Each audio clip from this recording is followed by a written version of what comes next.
Cristo es el buen pastor, y para Él cada miembro del rebaño es valioso. Él nos mostró el modo de pastorear y nos enseñó con palabras y hechos las cualidades de un buen pastor, entre ellas conocer a las ovejas por su nombre, amarlas, encontrar a las que se han perdido, alimentarlas y finalmente guiarlas de regreso a casa. Él espera que nosotros, sus ayudantes, hagamos lo mismo. De Moroni, antiguo profeta y pastor excepcional, podemos aprender mucho sobre cómo ministrar a la manera del Señor. Él vivió en tiempos muy difíciles, sin la ventaja de celulares, computadoras o Internet. Pero se las arregló para llevar un registro de las ovejas. ¿Cómo lo hizo? En Moroni 6 vemos detalles del método que utilizó.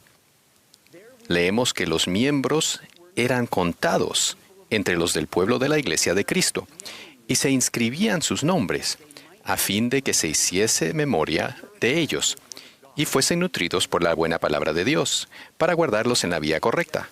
La iglesia se reunía a menudo para ayunar y orar, y para hablar unos con otros concerniente al bienestar de sus almas. Para Moroni, las personas eran todo, sus nombres. Él puso en práctica el principio de contar y tener en cuenta, a fin de recordar a todos. Los santos notaban cuando alguien tenía dificultades o se apartaba, y hablaban de su bienestar en los consejos. Tal como el pastor que dejó a las 99 a salvo y seguras, sin duda, y fue tras la que se había perdido. Se nos pide estar al tanto de nuestros rebaños, estar pendientes y hacer memoria de ellos e ir y hacer lo mismo. Cuando era líder de misión en India, hablé con un joven presidente de rama de sus metas para el año siguiente. ¿A cuántos hombres preparará para que reciban el sacerdocio de Melquisedec? Su respuesta inmediata fue, a 7. Me pregunté de dónde había sacado ese número tan concreto.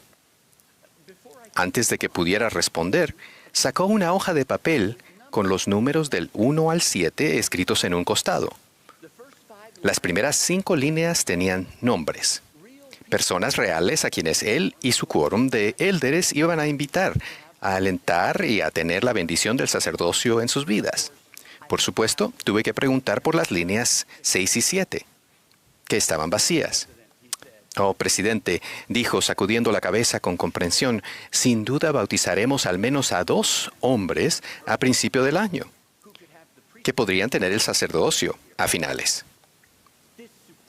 Ese magnífico líder entendía el principio de contar y tener en cuenta. Cristo organizó su iglesia para que fuese difícil olvidarse de un alma, porque cada una es preciada para Él. Todos en un barrio, sin importar edad o sexo, cuentan con varios mayordomos o pastores, con la tarea de cuidarlos y recordarlos. Por ejemplo, el bienestar de un joven es asignado a su obispado, a hermanos ministrantes, asesores adultos, maestros de seminario, presidencias de quórum y más. Ellos son como redes de seguridad puestas firmemente bajo este joven para sostenerlo si cae. Aunque solo haya una red bien colocada, ese joven estaría a salvo. Se lo tendría presente y se hará memoria de él. Sin embargo, muchas veces no hay ni una sola red en su lugar. La gente se pierde a menudo en la niebla y nadie se da cuenta. ¿Cómo podemos ser mejores pastores? Podemos aprender a contar y a tener en cuenta. La iglesia ofrece informes y herramientas para hacer eso. Recordar. El informe trimestral permite contar y tener en cuenta a todos, a menudo, y ser conscientes de los que faltan o necesitan ayuda y amor. La lista de acciones y entrevistas muestra a los que requieren atención ahora, como el informe del estado de recomendación para el templo y otros. Estas herramientas para contar y tener en cuenta nos enfocan en las personas. ¿Quién necesita un llamamiento, avance en el sacerdocio o ayuda para llevar el nombre de un familiar al templo? ¿A quién podríamos ayudar a prepararse para una misión de tiempo completo? ¿Quién faltó este mes? Estas herramientas nos ayudan a recordar a las personas. Conocí a una o una familia que aceptó una asignación en África. El primer domingo asistieron a la única unidad de la iglesia en todo el país, donde fueron recibidos con entusiasmo. Al final de la mañana, la esposa había sido llamada como presidenta de la Sociedad de Socorro y él como líder de los hombres jóvenes. Este hombre le preguntó al presidente de rama, el cual parecía exhausto, ¿cuántos jóvenes había? Y ese líder fiel de primera generación señaló al fondo del salón sacramental y dijo, esos dos. El hombre se mostró escéptico, así que se llevó a casa un listado de miembros de la rama y notó que en realidad había 20 hombres jóvenes en la lista. Regresó al presidente de rama y le pidió que 2 jóvenes adultos bilingües y dinámicos sirvieran como sus consejeros, y luego se sentó con ellos y con los 2 muchachos para repasar los nombres. Esos jóvenes diligentes se pusieron a trabajar. En los próximos meses, encontraron a todos los jóvenes de la lista. Nombre por nombre, esas ovejas perdidas fueron recibidas de nuevo por sus compañeros y nutridas espiritual y físicamente. Un año después, asistían 21 jóvenes los domingos. Afortunadamente, los hombres jóvenes contaron y los tuvieron en cuenta. Cuando era joven estudiante de posgrado, un querido amigo mío se mudó con su familia a una gran ciudad estadounidense para continuar sus estudios. Fue llamado a presidir el quórum de élderes. Algo nervioso por su primera entrevista con el presidente de estaca, decidió ir preparado. Le dijo al presidente de estaca que tenía 3 metas para el año siguiente. 1, un 90% de administración. 2, una lección sustancial del Evangelio cada semana. Y 3, una actividad de quórum bien planificada cada mes. Con una sonrisa, ese sabio presidente de estaca le preguntó a mi amigo, ¿podría nombrar a un miembro del quórum menos activo a quien usted podría ayudar a ir al templo con su familia este año? Eso tomó a mi amigo por sorpresa. Pensó detenidamente y se le ocurrió un nombre. Anótelo, le indicó el presidente de estaca.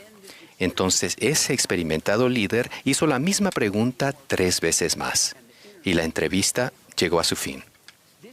Aquel joven salió de esa entrevista habiendo aprendido una de las mayores lecciones sobre liderazgo y ministración. Fue a la entrevista con programas, lecciones y actividades, pero salió con nombres. Y esos 4 nombres se convirtieron en el centro de atención de su ministerio y de su quórum. Como líder de misión, un domingo por la mañana visité una de las ramas que me correspondían y vi que el presidente de rama sacaba a menudo de su bolsillo una tarjeta y escribía. Decidí preguntarle al respecto después de la última oración. Cuando la reunión terminó y antes de que yo pudiera hacer la pregunta, el líder misional corrió hacia el estrado donde le entregaron el papel.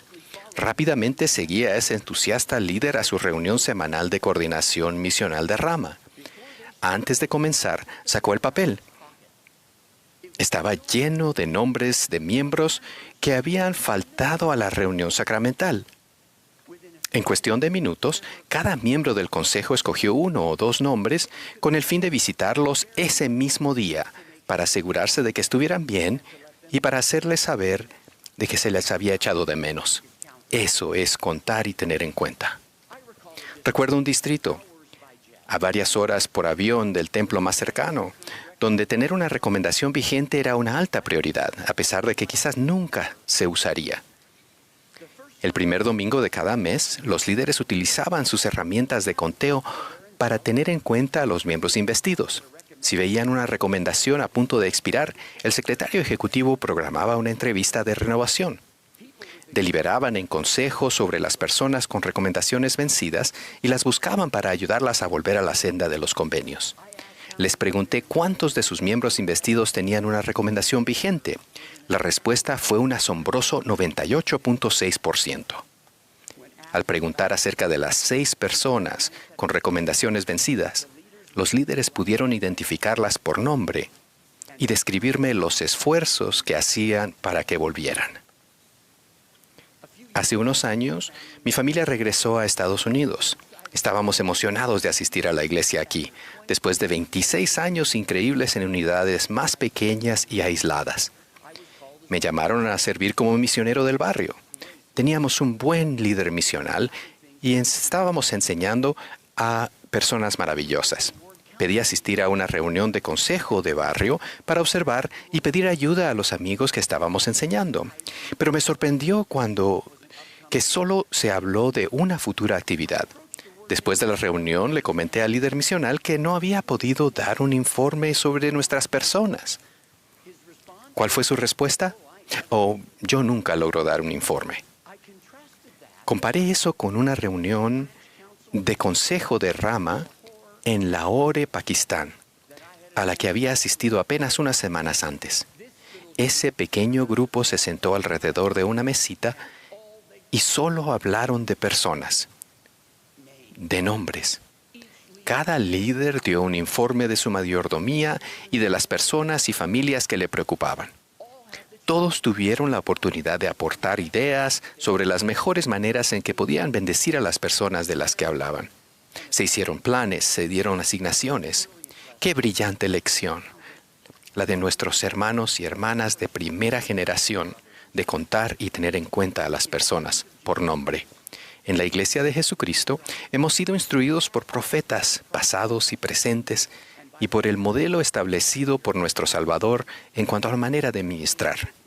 Tomamos nombres, hacemos memoria de ellos y deliberamos en consejo sobre el bienestar de las almas. Los líderes que hagan esto siempre tendrán llena su agenda de reuniones de consejo. El principio de contar y tener en cuenta funciona. Esa es la manera del Señor. Podemos mejorar.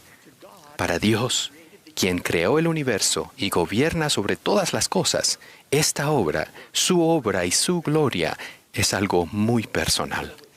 Y así debería ser para nosotros, como instrumentos en sus manos, en su asombrosa obra de salvación y exaltación. El resultado será milagros en la vida de personas reales. En el nombre de Jesucristo. Amén.